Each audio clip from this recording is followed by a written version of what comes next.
Hello বন্ধুরা, সবাই কেমন আছো? আশা করি সবাই ভালো আছো। আজ অনেক দিন পর একটা মাটনের রেসিপি নিয়ে আবারও আমি হাজির।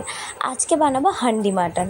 অনেক দিন ধরেই শুনছি যে মাটির হাঁড়িতে নাকি খাসির মাংস রান্না করলে তার নাকি আলাদাই স্বাদ হয়।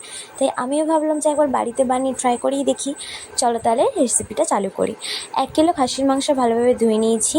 পেঁয়াজ, আদা, রসুন কুচি করে নিয়েছি। আর আমি এখানে প্রথমে মশলার জন্য পরিমাণ মতন আদা, রসুন, কাঁচা লঙ্কা আর পেঁয়াজ ভালোভাবে মিক্সিতে বেটে নেব। এরপর মাংসের মধ্যে একে একে বেশ খানিকটা কুচানো পেঁয়াজ আর যে মশলাটা পেস্ট করে রেখেছিলাম সেটা, 4 চামচ হলুদ গুঁড়ো, 4 চামচ লঙ্কা গুঁড়ো, 4 চামচ জিরে গুঁড়ো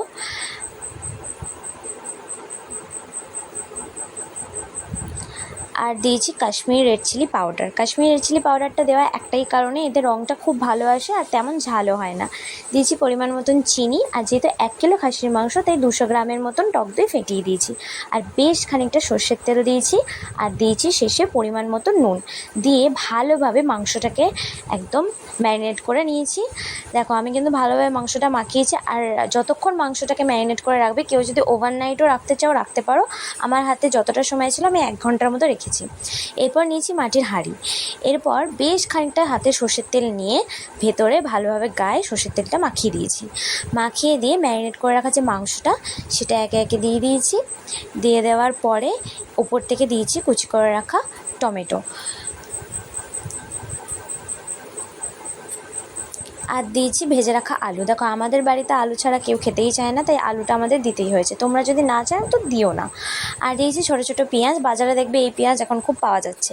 আর দিয়েছি মশলার বাটি ধোয়ার জল, আর উপর থেকে বেশ খানিকটা কাঁচা সর্ষের তেল ছড়িয়ে দিয়ে মাটির যে সরাটা সেটা ভালোভাবে দিয়ে ভালোভাবে বেশ খানিকটা আটা দিয়ে মুখটাকে ভালোভাবে বন্ধ করে দেবো।